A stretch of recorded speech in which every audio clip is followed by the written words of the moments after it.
अतीत की सरगोशियां, वर्तमान की परीक्षा और आने वाले समय का छिपा हुआ सत्य, इन तीनों कालों के टकराव में जन्म ले रही है एक अद्वितीय शक्ति, ध्रुवंश त्रिकाल योद्धा। आप देख रहे हैं राम जय एस्पायर टॉक्स। शुरू करने से पहले चैनल को सब्सक्राइब करें और इस महायात्रा का हिस्सा बनें। चलिए शुरू करते हैं आज का अध्याय। ध्यान दें, हमने वीडियो की आवाज में थोड़ा बदलाव किया है। अगर आपको आवाज अलग लगे तो कृपया समझें और सपोर्ट करें। एपिसोड 1501 प्राचीन अंतिम वंश। जब संत स्वर्गीय सम्राटों की आवाजें गूंजी, तो इसने तुरंत स्वर्ग और पृथ्वी के बीच हंगामा खड़ा कर दिया, क्योंकि हर कोई भौचक्का रह गया था। वे उस पतले साए को देखकर हतप्रभ थे। लिविरिया में संत स्वर्गीय सम्राटों के बराबर थे, जो अनगिनत जीवन रूपों को देखते थे। हालांकि संत स्वर्गीय सम्राट दुर्लभ थे, हर कोई जानता था कि संत शरीर दुर्लभ थी। आखिरकार शरीर का मार्ग कठिन था, और इसे संत स्तर तक साधना करने के लिए भयानक अवसरों की आवश्यकता होती है। लिविरिया में संत शरीर वाले लोगों को एक हाथ पर गिना जा सकता था। 5 संत स्वर्गीय सम्राट मौजूद थे, लेकिन नरेश के पास भी संत शरीर नहीं थी। ये दुर्लभता के कारण था, हर कोई यह सुनकर अविश्वास से चौंक गया था कि ध्रुवांत ने इसे हासिल कर लिया है। उसके पास संत शरीर है। प्रताप और कालजयी के चेहरे पर आश्चर्य था और उनके मुंह खुले रह गए थे। उनकी आंखें ईर्ष्या से भरी थीं, क्योंकि यह कुछ ऐसा था जिसका वे केवल सपना देख सकते थे। इस क्षण उन्होंने अंततः अपने मन में किसी भी द्वेषपूर्ण विचार को बुझा दिया। जिस क्षण ध्रुवांत के पास संत शरीर आए, इसका मतलब था कि वह संत स्वर्गीय सम्राटों से लड़ने के योग्य था। ताकत के मामले में वह उन दोनों से आगे निकल गया था। ध्रुवांत के पास अब प्राचीन बुद्ध वंश का कुलपिता बनने की योग्यता थी। हालांकि उनकी भावनाएं जटिल थीं। उस समय ध्रुवांत को उनका सामना करने के लिए सुरक्षात्मक फॉर्मेशन की आवश्यकता थी। लेकिन अब, यदि वह वहीं खड़ा रहता और उन्हें उस पर हमला करने देता, तो वे ध्रुवांत की सुरक्षा को भेद नहीं पाते। आखिरकार संत शरीर कोई मजाक नहीं थी। बुरा नहीं। चरस ने अपनी दाढ़ी सहलाई। यहां तक कि उसके जैसा जिद्दी व्यक्ति भी मुस्कुराए बिना नहीं रह सका। जाहिर है, वह भी इस हकीकत से चौंक गया था। ऐसा लगता है कि चेन एयर ध्रुवांत ने आदिम अमर शरीर द्वारा उसे दिए गए अवसर का उपयोग करके संत शरीर की साधना की होगी। जैस्मीन मुस्कुराए और गर्व से भर गई। उस बच्चे की मानसिकता बहुत अच्छी है। वह जानता था कि कैसे शांत रहना है और आदिम अमर शरीर प्राप्त करने के कारण घमंड में नहीं था। वह जानता था कि पगोडा में कैसे रहना है और प्रकट होने से पहले अपनी ताकत कैसे बढ़ानी है। चरस ने प्रशंसा की। यदि किसी और ने आदिम अमर शरीर प्राप्त की होती, तो वे शायद अहंकार में आ जाते, और उनका विनाश दूर नहीं होता। जैसे ही उसने प्रशंसा की, प्राचीन महावंश के बुजुर्ग पीले पड़ गए। उन्होंने कभी उम्मीद नहीं की थी कि ध्रुवांत, जो आधे साल पहले महायश से भी निपट नहीं सका था, उसके पास संत शरीर होगी।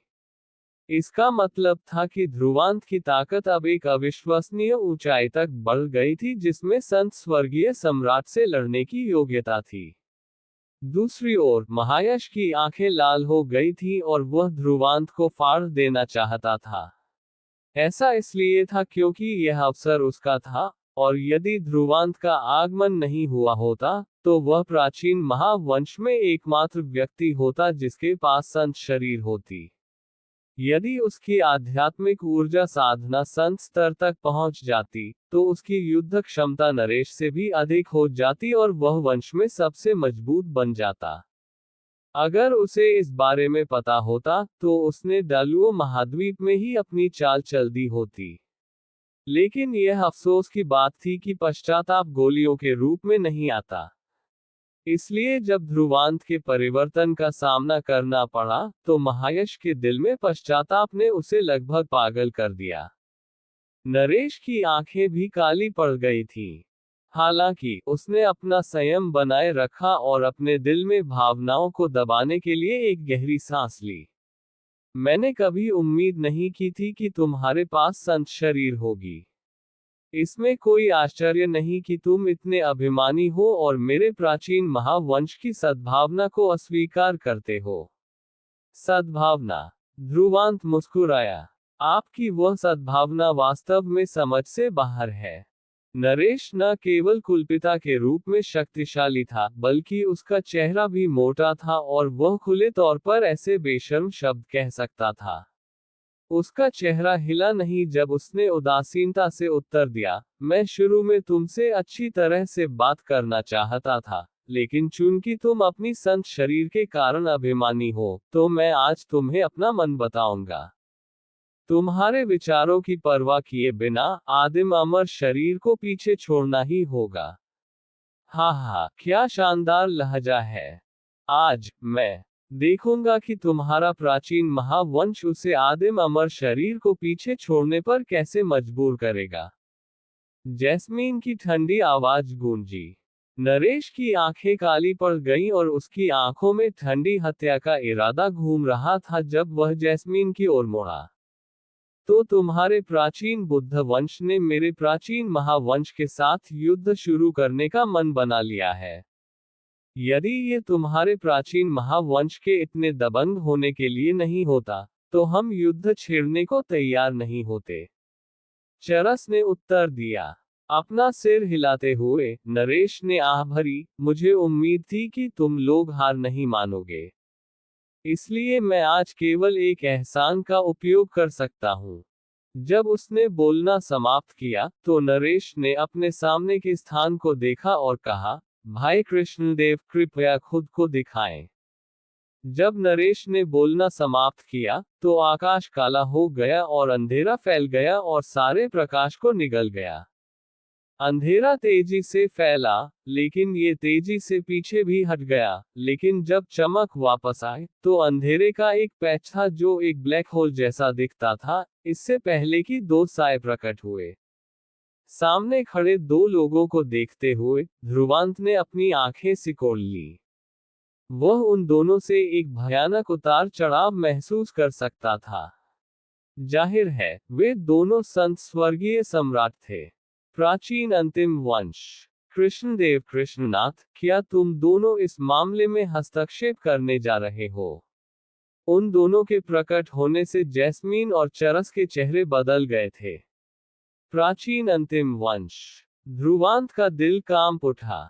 उसने दो नवागंतुकों की पहचान का पता लगा लिया था। वे वास्तव में 5 प्राचीन वंशों में से एक थे। शहर के बाहर हंगामा मच गया।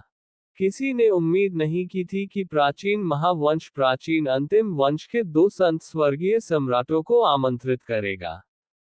ये जानना चाहिए कि प्राचीन अंतिम वंश आमतौर पर सभी की नजरों से ओझल रहता था। वंश के संत स्वर्गीय सम्राटों का तो जिक्र ही क्या।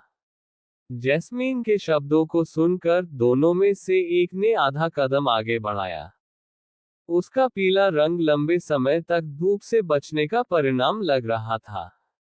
उसने आह भरी, मेरा प्राचीन अंतिम वंश प्राचीन महावंश का एक एहसानमंद है, इसलिए हमारे पास अपनी चाल चलने के अलावा कोई चारा नहीं है। हमें उम्मीद है कि महाबुजुर्ग जैस्मीन हमारी कठिनाइयों को समझ सकती है। जैस्मीन और चरस के चेहरे भद्दे थे। ये स्थिति उनकी अपेक्षाओं से परे थी। वे चौंक गए थे कि प्राचीन महावंश प्राचीन अंतिम वंश को आमंत्रित कर सकता है। प्राचीन अंतिम वंश के साथ 2 संरचनाओं के बीच एक बड़ा अंतर होगा। वे दल 5 संत स्वर्गीय सम्राटों का सामना कर रहे थे, और यहाँ तक कि उनके प्राचीन बुद्ध वंश ने भी इस पर दबाव महसूस किया। जैस्मीन के पीछे प्राचीन बुद्ध वंश के स्वर्गीय सम्राट भी बेचैन महसूस कर रहे थे। ऐसा लग रहा था कि प्राचीन महावंश आदिम अमर शरीर को पुनः प्राप्त करने के लिए वह सब कुछ करने जा रहा था जो वे कर सकते थे। नरेश ने पहले कृष्णदेव और कृष्णनाथ की ओर अपनी मुट्ठी बांधी और फिर ध्रुवांत को देखा। जैसा कि मैंने पहले कहा है, तुम आदिम अमर शरीर को अपने साथ नहीं ले जा पाओगे। अपनी आंखें सिकोड़ते हुए ध्रुवांत ने शांति से उत्तर दिया, ये जानने के लिए हमें कोशिश करनी होगी। हालांकि प्राचीन अंतिम वंश का प्रकट होना उसकी अपेक्षाओं से परे था, लेकिन उसके लिए बिना कोशिश किए आदिम अमर शरीर को पीछे छोड़ना असंभव था। ऐसा लगता है कि तुम ताबूत देखे बिना आंसू नहीं बहाओगे। तुम्हारे पास केवल एक संत शरीर है, क्या तुमने सच में सोचा था कि तुम अजेय हो? नरेश की आंखें नीचे धंस गईं, फिर वह कृष्णदेव और कृष्णनाथ की ओर मुड़ा। मुझे तुम दोनों को प्राचीन बुद्ध वंश को बाधित करने के लिए परेशान करना होगा। आदिम अमर शरीर के लिए मेरा प्राचीन महावंश इसे स्वयं प्राप्त करेगा। एक दूसरे को देखते हुए कृष्णदेव और कृष्णनाथ ने असहाय रूप से अपना सिर हिलाया। वे वास्तव में इस संघर्ष में शामिल नहीं होना चाहते थे, लेकिन वे असहाय थे, क्योंकि वे दूसरी पार्टी के एक एहसानमंद थे। नरेश के पीछे महायश ने ध्रुवांत को एक ठंडी मुस्कान के साथ द्वेषपूर्वक देखा। तो क्या हुआ अगर तुम्हारे पास संत शरीर है? मेरे प्राचीन महावंश के सामने तुम केवल असहाय रूप से पकड़े जा सकते हो। तुम्हारी हिम्मत कैसे हुई? जैस्मीन का चेहरा ठंडा हो गया जैसे ही अंतरिक्ष में उतार चढ़ाव हुआ। एक विशाल फॉर्मेशन उतरा जो एक भयानक दबाव से व्याप्त था। कृष्णदेव और कृष्णनाथ के उसके रास्ते को बाधित करने से पहले एक काली रोशनी फैली। उनके पीछे से अंधेरा फैला और अंधेरे की दुनिया बन गई। उसी समय नरेश ने अपने पीछे के दो बूढ़े आदमियों की ओर सिर हिलाया और वे दोनों एक कदम आगे बढ़े और फिर ध्रुवांत की ओर उड़ गए। उन दोनों को देखते हुए ध्रुवांत की आंखें ठंडी थी जब उसने अपनी मुट्ठी एक साथ बांधी और उसके शरीर से एक सुनहरी चमक निकली। लेकिन जैसे ही वह एक चाल चलना चाहता था, आध्यात्मिक ऊर्जा की एक प्राचीन स्क्रीन आकाश से उतरी जिसने प्राचीन महावंश के दो संत स्वर्गीय सम्राटों को बाधित किया। उस स्क्रीन के साथ एक प्राचीन आवाज गूंजी, हाँ हाँ, कितना जीवंत है। लेकिन मेरी पवित्र कन्या ने कहा कि हमारा प्राचीन आत्मा वंश ध्रुवांत की रक्षा करेगा। अचानक आए आवाज ने ध्रुवांत का दिल दहला दिया और उसने अचानक अपना सिर उठाया। उसने आकाश से उतरते हुए एक स्तंभ देखा जिसके साथ एक साया था जो उसके दिल में गहराई से अंकित था। उस साये ने भी नीचे देखा और ध्रुवांत के साथ अपनी निगाहों से बातचीत की। उस क्षण उसके होठों पर एक मुस्कान उभरी जिसने ध्रुवांत के दिल को नर्म कर दिया। एपिसोड 1502 सौम्या से फिर मुलाकात। जब प्राचीन किरण उतरी तो शक्तिशाली आध्यात्मिक ऊर्जा बह निकली जिसने शहर के बाहर सभी को आश्चर्य से अपना चेहरा ढकने पर मजबूर कर दिया। प्राचीन आत्मा वंश वास्तव में यहाँ भी है। तस्क 5 प्राचीन वंशों में से 4।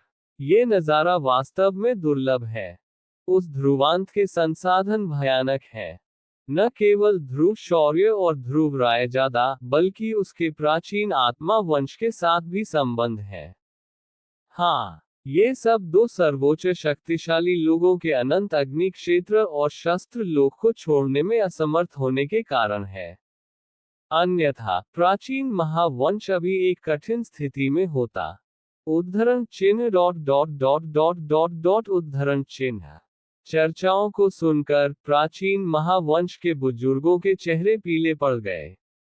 यहाँ तक कि नरेश की आंखें भी धंस गईं, क्योंकि प्राचीन आत्मा वंश के प्रकट होने से उसकी योजनाएं बर्बाद हो गई थीं। हालांकि वह हैरान था। प्राचीन आत्मा वंश का प्राचीन बुद्ध वंश से कोई संबंध नहीं था, तो वे जोखिम उठाने और इस मामले में हस्तक्षेप करने के लिए क्यों तैयार थे? तो यह महापाताल पूर्वज है। मुझे क्षमा करें कि मैंने आपका स्वागत नहीं किया। हालांकि नरेश अभी भी कुलपिता था। इस प्रकार वह जल्द ही सदमे से उबर गया। जब स्तंभ गायब हो गया तो दो साए सभी की नजरों में आ गए। उनमें से एक बूढ़ा आदमी था, लेकिन उसकी त्वचा एक बच्चे की तरह चिकनी थी और उसके होठों पर एक मिलनसार मुस्कान लटकी हुई थी। उसकी पुतलियां ज्ञान और रहस्य दोनों से भरी थीं। नरेश इस बूढ़े आदमी से अपरिचित नहीं था। वो प्राचीन आत्मा वंश का महाबुजुर्ग महापाताल पूर्वज था। सभी की निगाहें महापाताल पूर्वज पर थोड़ी देर के लिए रुकी, इससे पहले कि एक साए ने उनकी निगाहें खींची। उस साए के लंबे चांदी जैसे बाल नीचे लिपटे हुए थे और उसने एक काली पोशाक पहनी हुई थी जिस पर तारे उकेरे हुए थे और उसकी स्कर्ट पर बैंगनी चमक टिमटिमा रही थी।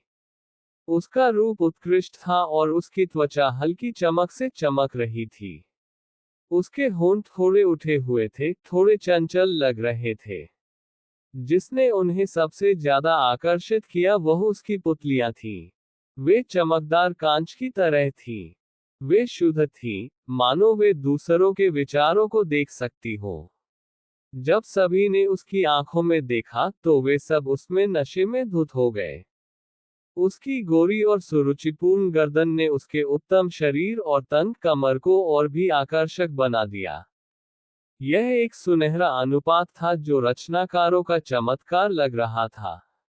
यह एक ऐसी महिला थी जिसके चारों ओर एक आध्यात्मिक हवा थी।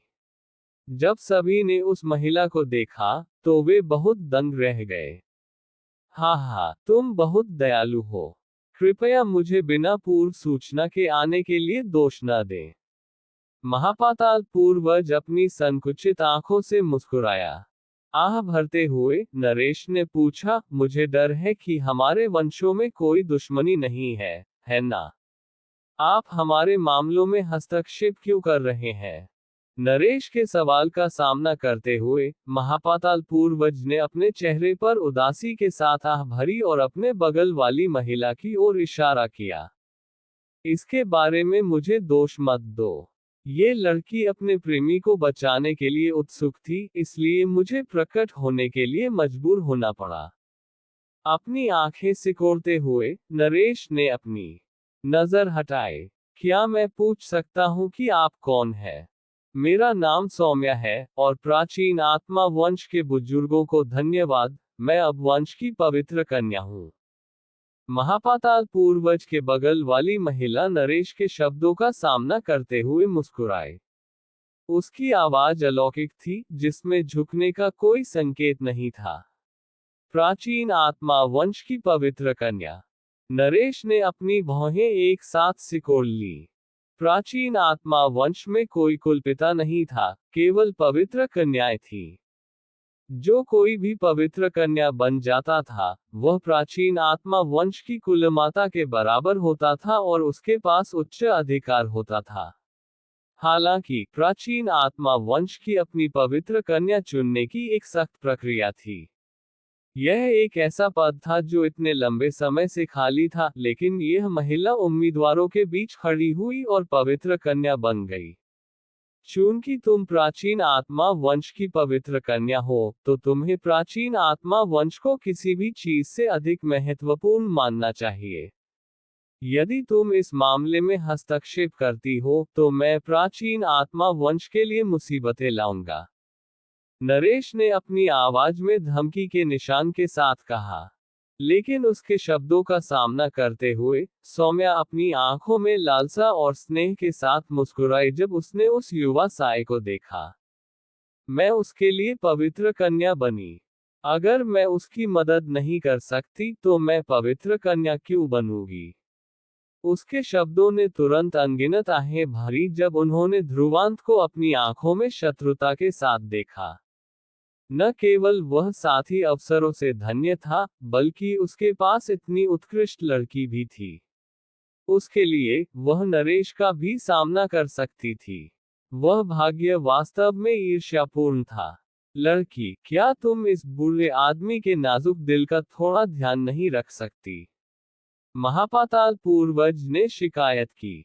जब सौम्या ने उन शब्दों को सुना तो उसे कुछ अफसोस हुआ और उसने उत्तर दिया, क्या आप पहले से ही इसके बारे में नहीं जानते थे, महाबुजुर्ग? महापाताल पूर्वज ने आह भरी, फिर उसने ध्रुवांत को नाखुशी से देखा। अगर उस साथी के लिए नहीं होता, तो सौम्या प्राचीन आत्मा वंश की पवित्र कन्या होने पर ध्यान केंद्रित कर पाती। इस पवित्र कन्या और ध्रुवांत का क्या रिश्ता है? चरस भी उन शब्दों से चौंक गया था। सौम्या को देखते हुए जैस्मीन की आंखें संतुष्टि से भर गईं। वह एक बार उत्तरी स्वर्ग महाद्वीप में सौम्या से मिली थी, इसलिए सौम्या पर उसका प्रभाव गहरा था। यह उत्कृष्ट प्रतिभा और दृढ़ चरित्र वाली लड़की थी। मेरी बहू। जैस्मीन मुस्कुराई जब उसने गर्व के साथ चरस को देखा। उसका बेटा सक्षम था। न केवल उसने खुद के लिए इतनी खूबसूरत पत्नी पाई, बल्कि वह प्राचीन आत्मा वंश की पवित्र कन्या भी थी। चरस थोड़ी देर के लिए दंग रह गया, फिर उसने आह भरी, वह बच्चा वास्तव में सक्षम है। उसने प्राचीन आत्मा वंश की पवित्र कन्या का हाथ भी ठग लिया। उन आवाजों का सामना करते हुए नरेश का चेहरा डूब गया जब उसने सौम्या और महापाताल पूर्वज को ठंड से देखा। ऐसा लगता है कि तुम लोग हस्तक्षेप करने पर जोर दे रहे हो। लेकिन एक संत स्वर्गीय सम्राट कुछ भी नहीं बदलता। केवल महापाताल पूर्वज ही संत स्वर्गीय सम्राट था।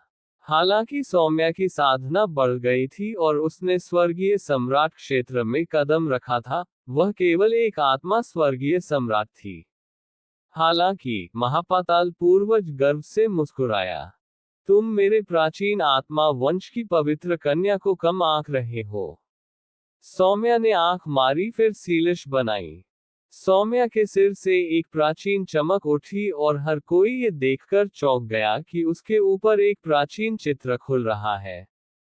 उससे निकलने वाला दबाव संत स्वर्गीय सम्राट के बराबर था। चित्र को देखते हुए नरेश का चेहरा भद्दा हो गया। इतना कि जैस्मीन और चरस की आंखों में भी आश्चर्य था। यह है प्राचीन आत्मा वंश का खजाना, प्राचीन आत्मा चित्र है। उनके मुंह से विस्मय की आवाजें गूंज उठी और उनके दिल समान रूप से चौंक गए थे। प्राचीन आत्मा वंश में हर संत स्वर्गीय सम्राट के मरने से पहले वे अपनी आध्यात्मिक ऊर्जा को चित्र में सील कर देते थे, जिससे भयानक शक्ति का निर्माण होता था। सिर्फ उसकी शक्ति ही संत स्वर्गीय सम्राट के बराबर थी। एकमात्र दोष प्राचीन आत्मा वंश में इसके लिए सख्त आवश्यकता थी, और इसने 3 से अधिक मालिकों को नहीं चुना था। ये भी इसी वजह से था, वे ये देखकर चौंक गए थे कि सौम्या ने उस पर नियंत्रण हासिल कर लिया है। इस क्षण उन्होंने अंततः उस कारण का पता लगा लिया कि महापाताल पूर्वज ने सौम्या को इतना महत्व क्यों दिया। प्राचीन आत्मा चित्र को आदेश देने में सक्षम होने के लिए, यहाँ तक कि एक आत्मा स्वर्गीय सम्राट के रूप में, यहाँ तक कि एक संत स्वर्गीय सम्राट भी उसके लिए कुछ नहीं कर सकता था। सौम्या को देखते हुए ध्रुवांत खुश था और उसके लिए दिल का दर्द महसूस कर रहा था, क्योंकि वह जानता था कि उसे कितनी कठिनाइयों का सामना करना पड़ा था। ध्रुवांत की नजर को महसूस करते हुए सौम्या मुर्री और चंचलता से अपनी आंखें मारी, मानो वह उसे बता रही हो कि वह उसके कदमों के साथ तालमेल बिठा रही है। उसकी मुस्कान को देखते हुए ध्रुवांत भी मुस्कुराए बिना नहीं रह सका। उसने अपनी छाती में साहस महसूस किया जब उसने अपनी तेज निगाहों से नरेश को देखा। अगले ही क्षण उसकी आवाज, जिसमें घनी युद्ध की मंशा थी, गूंज उठी। नरेश, यदि तुम आदिम अमर शरीर चाहते हो तो खुद ही चाल चलो। आज मैं ध्रुवांत प्राचीन महावंश के कुलपिता की दुर्जयता देखूंगा। उसका हंसी गूंज उठा, जिससे सभी चौंक गए। ध्रुवांत ने वास्तव में नरेश को चुनौती दी। एपिसोड 1503 नरेश से लड़ाई। ध्रुवांत की हंसी पूरे आकाश में गूंज उठी, जिससे सभी भौंचक्के रह गए। जाहिर है, किसी ने उम्मीद नहीं की थी कि ध्रुवांत नरेश को चुनौती देने की हिम्मत करेगा। ये जानना चाहिए कि वह कभी एक शक्तिशाली व्यक्ति था जिसने ध्रुव शौर्य से लड़ाई की थी। पूरे लिविरिया में भी नरेश की प्रसिद्धि महान थी। वह ध्रुवांत वास्तव में निडर है। नरेश एक वास्तविक मध्य चरण संत स्वर्गीय सम्राट है। लिबेरिया में ऐसे बहुत कम लोग हैं जिन्होंने उसे पार किया है। हाँ, भले ही ध्रुवांत के पास संत शरीर हो, वह नरेश का प्रतिद्वंद्वी नहीं है। अंत में, वह अभी भी अभिमानी है, एक सुंदरी के सामने दिखावा करना चाहता है। उद्धरण चिन्ह dot dot dot dot dot dot उद्धरण चिन्ह। सभी प्रकार की चर्चाएं गूंज उठी, लेकिन कोई भी ध्रुवांत के बारे में आशावादी नहीं था। आखिरकार नरेश की प्रतिष्ठा बहुत क्रूर थी। हे, तुम्हारा वह प्रेमी बहुत अभिमानी है। महापाताल पूर्वज ने ध्रुवांत को एक उत्सुक नजर से देखा और फिर सौम्या पर मुस्कुराया। नरेश का सामना करते हुए, यहाँ तक कि उसे भी विश्वास नहीं था कि वह जीत सकता है। लेकिन ध्रुवांत ने वास्तव में एक चुनौती जारी करने की हिम्मत की। इसे अच्छे तरीके से कहें तो ये साहसी था, लेकिन बुरे तरीके से कहें तो वह ढीठ था। महापाताल पूर्वज के उपहास का सामना करते हुए सौम्या मुस्कुराए और चुप रही। वह ध्रुवांत को बहुत अच्छी तरह समझती थी। नरेश चतुर हो सकता है, लेकिन ध्रुवांत कोई लापरवाह व्यक्ति नहीं था। चूंकि उसने अपना निर्णय ले लिया था, तो उसके पास कुछ आत्मविश्वास होना चाहिए। ध्रुवांत के शब्दों को सुनकर नरेश हंसी में फूट पड़ा और फिर उसने उत्तर दिया, हाँ हाँ, मैंने कभी उम्मीद नहीं की थी कि एक दिन आएगा जब मुझे, नरेश को, नीची नजर से देखा जाएगा। उसका क्या रुतबा था? और फिर भी उसे एक बच्चे द्वारा चुनौती दी जा रही थी। अगर यह बात बाहर निकल जाती, तो भगवान जाने कितना मजाक उड़ता। तो, तुम्हारी हिम्मत नहीं है। ध्रुवांत मुस्कुराया। ये स्थिति जटिल थी, और यदि युद्ध छिड़ जाता, तो ये पृथ्वी हिला देने वाला होता। परिणाम भी कुछ अकल्पनीय थे, और वह प्राचीन बुद्ध वंश और प्राचीन आत्मा वंश को अपने मामलों में घसीटने को तैयार नहीं था। इसलिए उसे खुद ही एक चाल चलनी पड़ी। जब तक वह नरेश को दबाता, तब तक ये स्थिति हल हो जाती। ध्रुवांत को देखते हुए नरेश की नजर काली थी। वह जानता था कि ध्रुवांत क्या सोच रहा था। हालांकि उसे आज भी इसके लिए सहमत होना पड़ा। यदि 5 प्राचीन वंशों में से 4 आज लड़ते, तो यहाँ तक कि उसके प्राचीन महावंश को भी भारी कीमत चुकानी पड़ती। इस प्रकार, यह एक बेहतर विकल्प था यदि वह ध्रुवांत से निपट सकता। जैसे ही नरेश आकाश में उठा और ध्रुवांत के समान स्तर पर खड़ा हो गया, उसने अपने हाथ अपनी पीठ के पीछे रखे और उदासीनता से कहा, चूंकि तुम अपमान आमंत्रित कर रहे हो, तो मेरे लिए तुम्हारी इच्छा पूरी न करने का कोई कारण नहीं है। जब आवाज गूंजी, एक प्रचंड गड़गड़ाहट भरी बिजली बह निकली, साथ ही एक अवर्णनीय दबाव के साथ, जिससे स्वर्ग और पृथ्वी कांप उठे। तो, आज, मैं प्राचीन महावंश से कुछ सलाह लूंगा। जैसे ही ध्रुवांत की आंखें युद्ध की मंशा से जल उठी, उसने अपनी मुट्ठी एक साथ बांधी और उसके शरीर से एक महान चमक निकली। उसका शरीर ऐसा लग रहा था मानो सोने से गढ़ा गया हो, एक अमर आभा बिखेर रहा हो। ध्रुवांत के स्थान पर अंतरिक्ष से चरमराने की आवाजें आई, उसके शरीर से निकलने वाला दबाव भी भयानक था। दोनों आमने सामने खड़े थे। एक वह विशेषज्ञ था जिसने कभी ध्रुव शौर्य से लड़ाई की थी, जबकि दूसरा संत शरीर वाला एक नौजवान था। इस टकराव का दावा निस्संदेह एक शिखर युद्ध के रूप में किया जा सकता है। ध्रुवांत की नजर नरेश पर टिकी थी, और अगले ही पल, वह एक फ्लैश में दौड़ पड़ा। जब ध्रुवांत ने अपनी चाल चली, तो उसके सामने का स्थान गति से एक ध्वनि बूम के साथ फट गया। ये केवल एक पल था जब वह नरेश की ओर बढ़ा, एक अमर आभा में लिपटा हुआ, और बाद वाले की ओर एक मुक्का मारा। इसके पीछे कोई चाल नहीं थी, यह एक साधारण मुक्का था। लेकिन संत शरीर की ताकत के साथ, इसमें एक ऐसी शक्ति थी जो स्वर्ग और पृथ्वी को नष्ट कर सकती थी। इस मुक्के के नीचे, यहाँ तक कि एक शिखर स्वर्गीय अमर स्वर्गीय सम्राट का अंतिम चरण भी मारा जाता। संत शरीर वास्तव में भयानक है। नरेश की आंखें चमकी जब उसने टिप्पणी की और फिर अपना हाथ लहराया। दो किरणें, काली और सफेद, दो ड्रैगन में बदल गईं जो आपस में जुड़े और दहाड़ते हुए ध्रुवांत के मुके से टकराए। जब दो शक्तियां जुड़ी, तो एक पृथ्वी हिला देने वाला कंपन गूंज उठा। संपर्क के बिंदु से अंतरिक्ष ढह गया, इससे पहले कि शॉक वेव कुछ दसियों हजार फीट बाहर तेजी से फैल जाए। ध्रुवांत के शरीर के भीतर अविश्वसनीय शक्ति फट गई जैसे ही काली और सफेद किरणें बिखर गईं और राख में बदल गईं।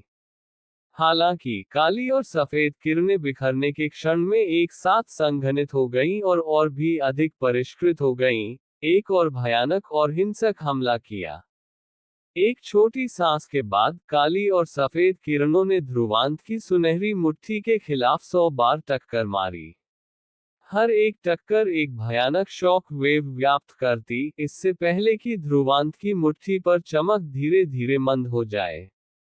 उसके बाद काली और सफेद किरणों ने उसकी सुरक्षा को तोड़ दिया और उसकी छाती पर जा टकराई। ध्रुवांत एक तोप के गोले के समान था जब वह उड़ गया और शहर में अनगिनत घरों को ध्वस्त कर दिया। एक लकीर आकाश में उड़ गई, और जब ध्रुवांत ने अपने शरीर को झाड़ा, तो उसकी छाती धंस गई थी। भयानक चोट के बावजूद उसके शरीर में कोई बदलाव नहीं आया था। जैसे ही उसके शरीर पर सुनहरा प्रकाश घूमा, हर कोई ये देखकर चौंक गया कि ध्रुवांत की छाती ठीक हो रही है। क्या ये संत शरीर की शक्ति है? कितनी भयानक है? संत स्वर्गीय सम्राट से हमला प्राप्त करने के बाद भी कोई चोट नहीं है। अनगिनत लोगों ने अपने होंठ चटकाए। नरेश का हमला प्रारंभिक चरण के संत स्वर्गीय सम्राट के लिए भी अच्छा नहीं लगता। हालांकि ध्रुवांत इसका विरोध कर सकता था और अभी भी इतना जीवंत था। इस प्रकार वे संत शरीर की भयानक जीवन शक्ति देख सकते थे। नरेश ने भी अपनी भौहें सिकोड़ ली और संत शरीर के बारे में परेशान महसूस किया। वास्तव में मध्य चरण संत स्वर्गीय सम्राट होने के योग्य। ध्रुवांत ने अपनी छाती को छुआ और आह भरी। अगर उसकी संत शरीर के लिए नहीं होता, तो अकेले उस हमले ने उसे राख में बदल दिया होता। ऐसा लगता है कि उसे नरेश का सामना करते हुए अपनी पूरी ताकत दिखानी पड़ी। एक गहरी सांस लेते हुए ध्रुवांत की आंखें चमक उठी और उसके शरीर से असीम आध्यात्मिक ऊर्जा फट पड़ी। एक आध्यात्मिक ऊर्जा स्तंभ आकाश में उड़ गया और उतार चढ़ाव तब तक बढ़ता रहा जब तक कि वह अमर स्वर्गीय सम्राट क्षेत्र तक नहीं पहुंच गया और मध्य चरण में स्थिर हो गया। मध्य चरण अमर स्वर्गीय सम्राट। महायश का चेहरा ध्रुवांत के शरीर से आध्यात्मिक ऊर्जा के उतार चढ़ाव को महसूस करने के बाद विकृत हो गया। ये जानना चाहिए कि जब उसने पगोडा में ध्रुवांत से लड़ाई की थी, तो बाद वाला अभी अभी आत्मा स्वर्गीय सम्राट क्षेत्र के अंतिम चरण में पहुंचा था। लेकिन सिर्फ आधे साल में वह मध्य चरण स्वर्गीय सम्राट क्षेत्र तक पहुंच गया था। हर कोई अपनी आंखों में ईर्ष्या के साथ विस्मय भी कर रहा था। आखिरकार वे इस बार ध्रुवांत के अवसर से ईर्ष्या कर रहे थे। न केवल उसने संत शरीर की साधना की थी, बल्कि उसने आदिम अमर शरीर भी प्राप्त की थी, और उसकी आध्यात्मिक ऊर्जा अमर स्वर्गीय सम्राट क्षेत्र तक पहुंच गई थी। उसके शरीर से असीम आध्यात्मिक ऊर्जा बह निकली और एक साथ विलीन हो गई, जिससे और भी भयानक शक्ति सामने आई। अपने शरीर में प्रवाहित होने वाली ताकत को महसूस करते हुए ध्रुवांत ने एक संतुष्ट अभिव्यक्ति दिखाई। आदिम अमर शरीर में 5 साल के एकांतवास ने न केवल उसे संत शरीर प्राप्त करने की अनुमति दी थी, इसने उसकी आध्यात्मिक ऊर्जा में भी तीव्र वृद्धि की। मेरा एक हमला लेने की कोशिश करो। उसके पूरे शरीर में विनाशकारी शक्ति के साथ ध्रुवांत की सुनहरी पुतलियों ने नरेश को देखा। अपना हाथ उठाते हुए ध्रुवांत की हथेली से एक अमर चमक निकली और प्राचीन रून्स फैल गए, इससे पहले कि उसने इसे धीरे से नरेश की ओर धकेल दिया। पूरा क्षेत्र हिंसक रूप से कांप उठा जैसे ही नरेश ने अपना सिर उठाया। उसने स्वर्ग से उतरती हुई एक सुनहरी हथेली देखी, जो आगे बढ़ते हुए एक विशाल छाया डाल रही थी। जैसे ही हाथ उतरा, पूरा आदिम अमर शहर एक परत से ढह गया। वह हाथ ध्रुवांत की शरीर और आध्यात्मिक ऊर्जा के सम्मिलन से बनी शक्ति से बना था। शक्ति बस विनाशकारी थी और नरेश जैसे किसी व्यक्ति ने भी एक गंभीर अभिव्यक्ति दिखाए। सुनहरी हथेली उतरी और नरेश की ओर बढ़ी, जैसे एक कम आवाज ध्रुवांत के दिल से गूंजी, ये है अमर स्वर्गग्राही हस्त। सुनहरी हथेली एक दमनकारी तरीके से उतरी जैसे ही यह सभी की चकित नजरों के नीचे काले और सफेद बादलों से टकराए। एपिसोड 1504 संतों की लड़ाई। जब सुनहरी हथेली उतरी, तो यह एक देवता के समान थी जो विनाशकारी उतार चढ़ाव से भरी थी। मानो इसके नीचे कुछ भी राख में बदल जाएगा। ये ध्रुवांत की संत शरीर और मध्य चरण अमर स्वर्गीय सम्राट की आध्यात्मिक ऊर्जा के बीच का आदर्श सम्मिलन था। शक्ति के मामले में, यहाँ तक कि एक साधारण संत स्वर्गीय सम्राट भी इसका सामना नहीं कर सकता था। शहर के बाहर, सभी दर्शक ध्रुवांत को अपनी आंखों में श्रद्धा और भय के साथ देख रहे थे। महायश का चेहरा पीला था और उसकी आंखों में घना डर और अनिच्छा थी। उस समय ध्रुवांत केवल उसके साथ बराबरी पर लड़ने में कामयाब रहा था, लेकिन अब उनके बीच का फासला एक खाई के समान था। ध्रुवांत का ये हमला उसे सैकड़ों हजारों बार नष्ट कर सकता था। बदमाश, क्या तुमने सोचा था कि तुम इससे मेरे भाई को हरा सकते हो? तुम बस सपना देख रहे हो। महायश का चेहरा भयावह था जब उसने आकाश को घूरा। अपनी आंखों में उम्मीद के साथ देख रहा था कि उसका भाई ध्रुवांत को कुचल सकता है। सभी की निगाहों के नीचे, नरेश ने अपनी आंखों में गंभीरता का निशान दिखाया जब उसने हथेली को देखा। ध्रुवांत के हमले ने उसे खतरा महसूस कराया था। मैं वास्तव में इस बच्चे को कम नहीं आंक सकता, नरेश ने खुद से बुदबुदाया। ध्रुवांत के पूरे बल का सामना करते हुए, यहाँ तक कि उसने भी संकोच करने की हिम्मत नहीं की। एक गहरी सांस लेते हुए, उसके शरीर से एक काली और सफेद चमक निकली जिसने एक मजबूत अवरोध बनाया जिसने उसके शरीर को भीतर घेर लिया। आध्यात्मिक महाकवच। एक गहरी आवाज गूंजी जैसे ही काला और सफेद गोला आकाश में मंडराया, एक दिव्य चमक बिखेर रहा था। आध्यात्मिक महाकवच प्राचीन महावंश की एक शिखर रक्षात्मक दिव्य क्षमता थी जिसमें भयानक सुरक्षा थी। ये कुछ ऐसा था जो समान स्तर के किसी व्यक्ति के हमले को भी बाधित कर सकता था। जैसे ही बड़ा हाथ उतरा, उसने अनगिनत नजरों के नीचे काले और सफेद गोले पर तेजी से प्रहार किया। उस पल, स्वर्ग और पृथ्वी शांत हो गए। हिंसक भंवर के नीचे, गोला एक पत्थर की तरह था जो आदिम अमर शहर में घुस गया। पूरा शहर भी एक विनाशकारी उतार चढ़ाव के फैलने के साथ ढहने लगा। शहर के सभी घर केवल 10 विषम सांसों में ध्वस्त हो गए, इससे पहले कि प्राचीन शहर खंडहर में बदल गया। शहर के केंद्र में केवल एक विशाल अथाह गड्ढा मौजूद था। जब सभी ने ये दृश्य देखा, तो वे जानते थे कि उन दोनों ने खुद को संयमित किया था। अन्यथा 100,000 मील के दायरे का क्षेत्र राख में बदल गया होता। ध्रुवांत की तेज आंखें एक बाज के समान थी जब उसने गड्ढे को देखा। उसके चारों ओर सुनहरी चमक झिलमिला रही थी और उसके शरीर पर प्रतिबिंबित हो रही थी। प्राचीन महावंश का कुलपिता वास्तव में एक कठिन प्रतिद्वंद्वी है। ध्रुवांत ने गंभीर अभिव्यक्ति के साथ गड्ढे को देखते हुए बुदबुदाया। पहले उस हमले में व्यवहारिक रूप से उसकी सारी शक्ति समाहित थी, लेकिन वह महसूस कर सकता था कि नरेश इसका विरोध करने में कामयाब रहा। एक किरण आकाश में उड़ी और सभी ने एक काले और सफेद गोले को उठते देखा। गोला दरारों से सजा हुआ था, मानो वह ढहने के कगार पर डगमगा रहा हो। हालांकि ये टूटा नहीं, जिसने सभी को इसकी भयानक रक्षात्मक क्षमताएं दिखाई। जैसे ही गोले पर दरारें फैली, ये धीरे धीरे गायब होने लगा और नरेश का साया एक बार फिर सभी की नजरों में आ गया। आकाश में खड़े होकर नरेश को कोई चोट नहीं आई।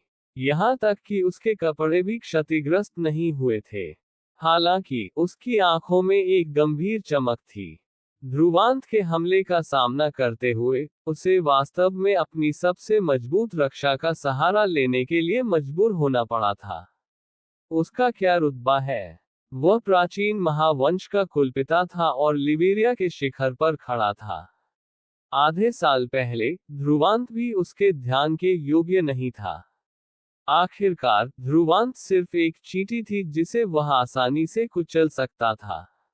लेकिन आधे साल बाद उसकी आंखों में वह चींटी वास्तव में उसे अपनी सबसे मजबूत रक्षा का सहारा लेने के लिए मजबूर करने में कामयाब रही थी। ये नरेश के लिए एक अपमान था। हालांकि उसके तर्क ने उसे बताया कि यदि उसने ध्रुवांत को कम आंका तो उसे नुकसान होगा। एक गहरी सांस लेते हुए उसने अपनी आंखों में प्रतिबिंबित होने वाले क्रोध को एक उदासीन नजर से दबा दिया। पहले वाली अवमानना में से कोई भी नहीं थी। हालांकि ध्रुवांत महसूस कर सकता था कि नरेश ने अपने शरीर के भीतर आध्यात्मिक ऊर्जा को पूरी तरह से परिचालित कर लिया था और अन्य सभी भावनाओं की अवहेलना की थी। बाद वाला एक युद्ध की स्थिति में प्रवेश कर गया था। इसका मतलब था कि इस क्षण नरेश ने अंततः उसे एक प्रतिद्वंद्वी की तरह माना था। इसमें कोई आश्चर्य नहीं कि वह उस समय ध्रुव शौर्य से लड़ने में सक्षम था। उन परिवर्तनों को महसूस करते हुए ध्रुवांत की आंखें कांप उठी। नरेश की प्रसिद्धि नकली नहीं थी और इतने संक्षिप्त क्षण में बाद वाला स्थिति का स्पष्ट दृष्टिकोण प्राप्त करने और अपनी युद्ध स्थिति में जाने में कामयाब रहा था। इसका मतलब था कि बाद वाले की मानसिकता दृढ़ और अटूट थी। ध्रुवांत, तुम अपनी उम्र में इस मुकाम तक पहुंचने के लिए लिबेरिया पर गर्व से खड़े हो सकते हो। अगर तुम्हारे पास अधिक समय होता तो मेरा मानना है कि लिबेरिया के शिखर पर तुम्हारे लिए एक सीट है। लेकिन वह आज नहीं होगा। मेरे प्राचीन महावंश ने इतने सालों तक आदिम अमर शरीर की रक्षा की है, इसलिए हम किसी को भी इसे दूषित करने की अनुमति नहीं दे सकते। नरेश की पुतलियां काले और सफेद रंग में परिचालित हुई जैसे ही उसकी उदासीन आवाज निकली। उसकी आवाज के साथ उसके शरीर से आध्यात्मिक ऊर्जा की एक शक्तिशाली लहर एकत्र हुई और उसके पीछे एक प्रचंड महासागर बन गई। जैसे ही महासागर लुढ़का, स्वर्ग और पृथ्वी कांप उठे। एक दहाड़ छोड़ते हुए आध्यात्मिक ऊर्जा का महासागर नरेश द्वारा निगल लिया गया और हर कोई महसूस कर सकता था कि बाद वाले का शरीर शुद्ध क्रिस्टल में बदल रहा था। हालांकि इसे काले और सफेद द्वारा अलग किया जा रहा था। उसके शरीर से एक भयानक दबाव भी व्याप्त था जिसने दबाव से अंतरिक्ष को कंपन कराया। एक संत आध्यात्मिक शरीर। इस दृश्य को देखते हुए ध्रुवांत की अभिव्यक्ति गंभीर हो गई। एक निश्चित डिग्री से संत आध्यात्मिक शरीर भी एक शक्तिशाली शरीर थी, हालांकि यह उसकी अमर शरीर से कमतर थी, क्योंकि यह एक शुद्ध शरीर नहीं थी। यह आध्यात्मिक ऊर्जा और शरीर के बीच का सम्मिलन था ताकि शरीर में अस्थायी परिवर्तन लाया जा सके। हालांकि संत आध्यात्मिक शरीर उसकी अमर शरीर से कमतर थी, फिर भी यह मध्य चरण संत स्वर्गीय सम्राट क्षेत्र में नरेश की साधना के साथ भयानक थी। जैसे ही नरेश ने धावा बोला, अंतरिक्ष फट गया और वह ध्रुवांत के सामने प्रकट हुआ। उसकी मुट्ठी क्षितिज से गुजरी और ध्रुवांत की ओर बढ़ी। इस दृश्य को देखते हुए ध्रुवांत की नजर चमकी, इससे पहले कि उसने परिचालित सुनहरी चमक के साथ अपनी बाहें एक साथ पार की। एक दबी हुई टक्कर एक विशाल शॉक वेव के साथ गूंजी। ध्रुवांत का शरीर कांप उठा और वह दसियों हजार फुट दूर उड़ गया। इससे पहले कि ध्रुवांत अपने शरीर को स्थिर कर पाता, नरेश का साया प्रकट हुआ और हमलों की बारिश शुरू कर दी। लगभग 1 दर्जन सांस बाद ध्रुवांत और नरेश ने सैकड़ों राउंड में टक्कर मारी थी। इसके अलावा ध्रुवांत दबा हुआ लग रहा था, क्योंकि नरेश ने मध्य चरण संत स्वर्गीय सम्राट की शक्ति को पूरी तरह से बाहर लाया था। ध्रुवांत की आध्यात्मिक ऊर्जा साधना बहुत कमजोर है। हालांकि उसकी शरीर शक्तिशाली है, वह नरेश से अतुलनीय है। चरस ने लड़ाई देखते हुए टिप्पणी की। जब प्रताप और कालजयी ने उन शब्दों को सुना, तो वे कड़वाहट से मुस्कुराए। क्या तुम उससे संतुष्ट नहीं थे? आधे साल पहले ध्रुवांत संत स्वर्गीय सम्राट से एक चाल भी प्राप्त नहीं कर सकता था, लेकिन अब वह इस स्तर तक नरेश से लड़ सकता है। तुम और क्या चाहते हो? जैस्मीन मुस्कुराई। एक लड़ाई में चेन एयर ध्रुवांत वास्तव में नरेश द्वारा दबा दिया जाएगा, लेकिन उस दिव्य क्षमता के बारे में मत भूलो जिसमें चेन एयर ध्रुवांत अच्छा है। चरस थोड़ी देर के लिए दंग रह गया, फिर उसने अपनी आंखें सिकोड़ ली। उसने देखा कि ध्रुवांत अचानक रुक गया। फिर उसके शरीर से एक काली और सफेद किरण निकली और 2 साए बन गए। त्रिशुद्धियां। जैसे ही 3 ध्रुवांत आकाश में खड़े हुए, उसके मुख्य शरीर के अलावा 2 क्लोनों में भी सुनहरी चमक व्याप्त थी। जाहिर है, 2 क्लोनों के पास भी संत शरीर थी। ये त्रिशुद्धियों का लाभ था। जो कुछ भी मुख्य शरीर के पास होता था वह क्लोनों में भी प्रतिबिंबित होता था। जैसे ही सामने से एक तेज भेदी आवाज आई, नरेश अपनी मुट्ठी से काली और सफेद चमक के साथ प्रकट हुआ जो एक भंवर में परिचालित हुई। लेकिन इस बार नरेश का सामना करते समय ध्रुवांत पीछे नहीं हटा। एक दहाड़ छोड़ते हुए 3 सायों ने अपनी मुट्ठी आगे बढ़ाई और उनकी मुट्ठी और हथेलियां बाहर उड़ गईं, नरेश से टकराईं। जैसे ही शॉक वेव्स का एक और दौर फूटा, इस बार हर कोई चौंक गया क्योंकि ध्रुवांत आधा कदम भी पीछे नहीं हटा। नरेश का चेहरा गंभीर था जब उसने लगातार अपने हमलों और आफ्टरइमेज को उजागर किया। 3 सायों ने भी अपनी संत शरीर को शिखर पर पहुंचाया और उन हमलों का सामना किया। कुछ मिनट बाद नरेश गंभीर अभिव्यक्ति के साथ पीछे हट गया। ऐसा इसलिए था क्योंकि जब ध्रुवांत ने त्रिशुद्धियों को निष्पादित किया, तो बाद वाला वास्तव में उसके समान स्तर पर था। ध्रुवांत का सामना करते हुए, यहां तक कि उसकी संत आध्यात्मिक शरीर भी लाभ प्राप्त नहीं कर सकी। एक गहरी सांस लेते हुए, नरेश के हाथ असीम आध्यात्मिक ऊर्जा के साथ जुड़ गए। उसी समय, उसके पीछे धीरे धीरे एक काला और सफेद विशालकाय प्रकट हुआ। अनगिनत निगाहों ने विशालकाय को सदमे से देखा, साथ ही विस्मय के साथ जो तेजी से पीछा किया। वह है सम्राट दिव्य शरीर की 99 रैंकिंग में 8वें स्थान पर। शक्तिशाली महाशरीर। नरेश को वास्तव में इस कदम उठाने के लिए मजबूर किया गया था। एपिसोड 1505 उद्भव युद्ध। वह काला और सफेद विशालकाय गर्व से स्वर्ग और पृथ्वी के बीच खड़ा था। एक साकार आघात तरंग व्याप्त कर रहा था जिसने सभी के चेहरे बदल दिए। ऐसा इसलिए था क्योंकि यह विशालकाय लिविरिया में सम्राट अमर शरीर की 99 रैंकिंग में 8वें स्थान पर था। शक्तिशाली महाशरीर की शक्ति के कारण इसे देखकर सभी चौंक गए थे। इसका मतलब था कि ध्रुवांत के हमलों का सामना करने के बाद प्राचीन महावंश का कुलपिता क्रोधित हो गया था। विशालकाय के चारों ओर आध्यात्मिक ऊर्जा एक भंवर बन गई थी जैसे ही वह गर्व से स्वर्ग और पृथ्वी के बीच एक देवता की तरह खड़ा था। विशालकाय के कंधे पर खड़े होकर नरेश की नजर 3 ध्रुवांतों पर टिकी थी, इससे पहले कि वह एक हाथ से सीलिश बनाता। उस विशालकाय ने तुरंत अपना मुंह खोला और 3 ध्रुवांतों की ओर एक दहाड़ छोड़ी। हिंसक आध्यात्मिक ऊर्जा ध्वनि तरंगों में बदल गई थी जो एक विनाशकारी उतार चढ़ाव के साथ बह निकली और 3 ध्रुवांतों पर प्रहार किया, जो समय पर बच नहीं पाए। हिंसक हमले का सामना करते हुए ध्रुवांत और उसके क्लोन कांप उठे। ध्वनि तरंग न केवल सतह पर घातक थी, बल्कि यह शरीर के मांस और नसों में भी घुस सकती थी। लेकिन सौभाग्य से संत शरीर काफी मजबूत थी। इसके अलावा अमर आभा के कारण ध्रुवांत का शरीर जीवन शक्ति से लबालब भरा हुआ था। इसलिए जब उसका मांस फट गया, तब भी वह तेजी से ठीक हो गया। लेकिन फिर भी ध्रुवांत और उसके क्लोन कुछ दसियों हजार फीट पीछे उड़ गए। तो ये प्रसिद्ध शक्तिशाली महाशरीर है।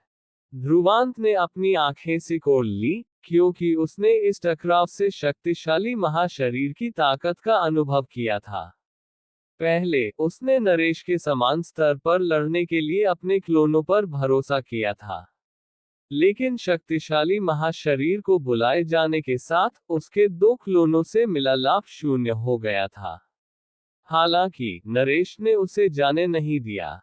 शक्तिशाली महाशरीर ने एक दहाड़ छोड़ी और अपना मुक्का आगे बढ़ाया। यह तुरंत एक उल्कापिंड की तरह दसियों हजार फुट लंबे काले और सफेद मुक्के में बदल गया जैसे ही यह ध्रुवांत की दिशा में उड़ा। जब तीन ध्रुवांत पीछे हटे, तो वे तुरंत कुछ 100 मील दूर प्रकट हुए। हालांकि काली और सफेद चमक झिलमिला उठी, इससे पहले कि यह एक तूफान की तरह नीचे उड़ गई। जब मुट्ठी उतरी, तो पूरी पृथ्वी कांप उठी। लगभग 1 दर्जन सांस बाद धुआं छट गया और पर्वत श्रृंखला एक विशाल गड्ढे के साथ समतल हो गई थी। ध्रुवांत का साया धीरे धीरे गड्ढे से उठा। उसके कपड़े क्षतिग्रस्त हो गए थे और उसके शरीर पर मुट्ठी के निशान थे। उसके बगल के 2 क्लोन भी घायल हो गए थे और संत शरीर की रिकवरी को प्रतिबंधित करने के लिए एक काली और सफेद चमक झिलमिला रही थी। तुम्हें लगता है कि तुम अपने शरीर का उपयोग करके मेरे सम्राट अमर शरीर का विरोध कर सकते हो? आकाश में नरेश की आवाज उपहास के निशान के साथ गंभीर थी।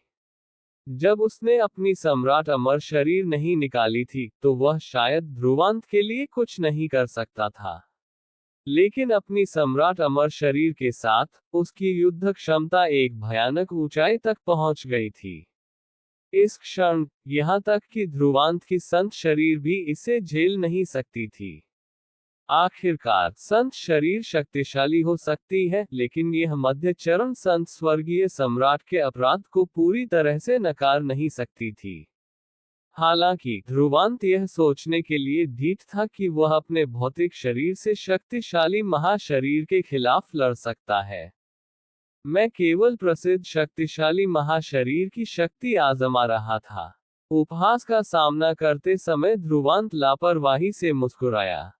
क्या आदिम अमर शरीर ने तुम्हें अपने स्वामी के रूप में स्वीकार नहीं किया? तुम इसे बाहर क्यों नहीं ला रहे हो? क्या तुम शायद इसे नियंत्रित करने में असमर्थ हो? नरेश ने ध्रुवांत को भयावह रूप से देखा।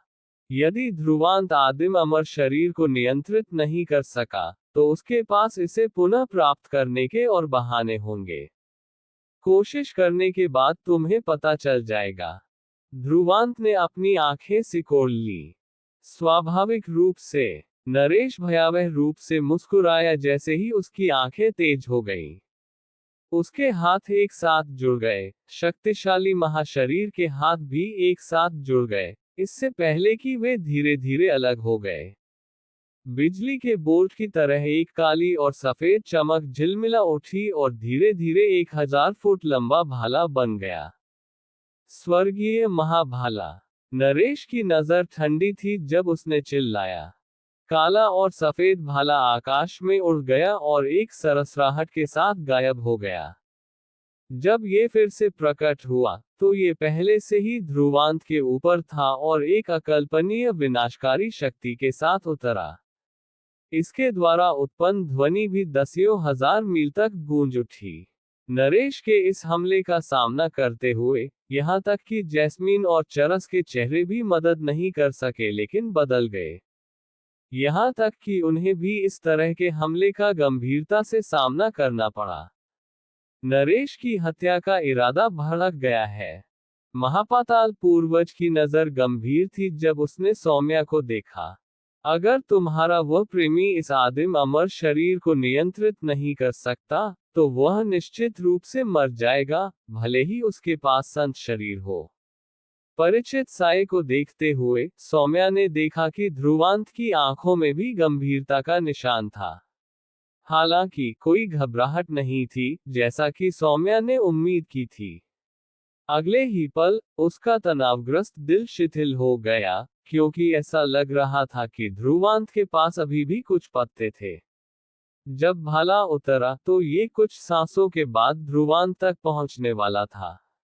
जब ये ध्रुवांत से संपर्क करने वाला था, तो बाद वाले ने धीरे धीरे अपनी आंखें बंद कर ली। उसी समय उसके शरीर से एक प्राचीन सुनहरी चमक निकली और लगभग 1 दर्जन मीटर ऊंचाई वाला एक चित्र प्रकट हुआ, इससे पहले कि वह अपनी मुट्ठी से बाहर निकला और भाले से टकराया। स्वर्ग और पृथ्वी के बीच एक शानदार टक्कर गूंजी।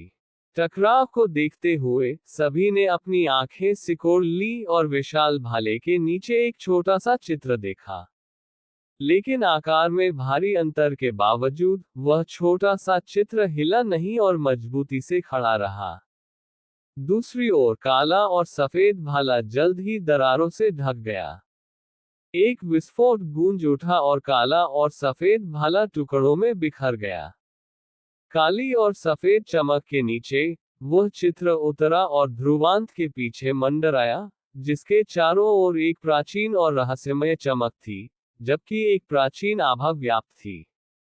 पूरा क्षेत्र चुप्पी में डूब गया था, क्योंकि सभी ने उस रहस्यमय चित्र को अपनी आंखों में ईर्ष्या और उत्तेजना के साथ देखा था। हालांकि वे पगोडा में दर्पण के माध्यम से उस चित्र को देखने में कामयाब रहे थे, लेकिन वे केवल अपनी आंखों से इसे देखने के बाद कांप उठे थे। ऐसा इसलिए था क्योंकि यह प्रसिद्ध आदिम अमर शरीर थी, लिबेरिया में सबसे शक्तिशाली सम्राट अमर शरीरों में से एक। प्रसिद्ध आदिम दिव्य शरीर अंततः जनता की नजरों में फिर से प्रकट हुई थी। दर्शक अपनी भावनाओं का वर्णन नहीं कर सके। आदिम अमर शरीर को देखते हुए वे स्वाभाविक रूप से इसके प्रति आकर्षित महसूस कर रहे थे। इसलिए यदि ध्रुवांत इसे नियंत्रित नहीं कर सका, तो उनके दिल बेहतर महसूस करेंगे, क्योंकि उनके पास एक मौका हो सकता है। लेकिन यह अफसोस की बात थी जब उन्होंने उस प्राचीन चित्र को ध्रुवांत के पीछे खड़े देखा, जिसने उनके दिलों की गहराई में छिपी आशाओं को चकनाचूर कर दिया। स्वाभाविक रूप से उन्हें केवल थोड़ी निराशा महसूस हुई, जबकि नरेश और प्राचीन महावंश के बुजुर्ग उदास हो गए, और वे मदद नहीं कर सके लेकिन अपनी मुट्ठी एक साथ भींच ली। अपनी आंखें खोलते हुए ध्रुवांत ने नरेश को देखा। मुझे आश्चर्य है कि क्या आप अब परिणाम से संतुष्ट हैं जब आपने इसका परीक्षण कर लिया है। नरेश की आंखों में क्रोध उमड़ पड़ा। उस पिछले दृश्य ने साबित कर दिया था कि आदिम अमर शरीर ने ध्रुवांत को मालिक के रूप में स्वीकार कर लिया था। इसने उसे बेहद क्रोधित महसूस कराया, क्योंकि उसे आदिम अमर शरीर द्वारा धोखा महसूस हुआ था। उसने हमेशा महसूस किया था कि उनके प्राचीन महावंश ने आदिम अमर शरीर की रक्षा के लिए बहुत प्रयास किया था, और इसका नया मालिक प्राचीन महावंश से कोई होना चाहिए। आत्मसंतुष्ट मत बनो। मैं नहीं देखता कि तुम इसे मेरे प्राचीन महावंश से कैसे छीन सकते हो, नरेश ने ठंड से कहा। उन शब्दों को सुनकर ध्रुवांत की आंखें भी ठंडक से चमक उठी। नरेश बहुत दूर जा रहा था और आदिम अमर शरीर लेने के बारे में जिद्दी था, और इसने अंततः ध्रुवांत को परेशान करना शुरू कर दिया था। चूंकि ऐसा है, ध्रुवांत ने अपनी आंखें सिकोड़ ली और उसके शरीर से हत्या का इरादा उमड़ पड़ा। उसके पीछे रहस्यमय चमक ने भी अपना सिर उठाया और नरेश को देखा। तो मैं तुम्हें दसियों हजार वर्षों के बाद आदिम अमर शरीर की पहली सम्राट क्षमता का परीक्षण करने के लिए उपयोग करूंगा।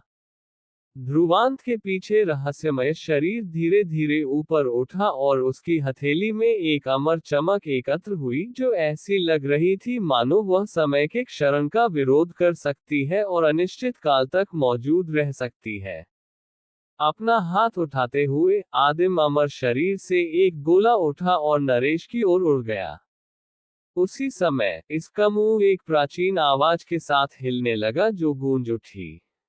आदिम अमर सत्यशील गोला।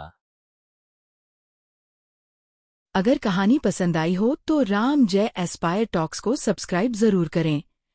आगे क्या होने वाला है ये जानने के लिए हमारे साथ बने रहे और सुनते रहिए। मिलते हैं अगले भाग में ध्रुवांश त्रिकाल योद्धा।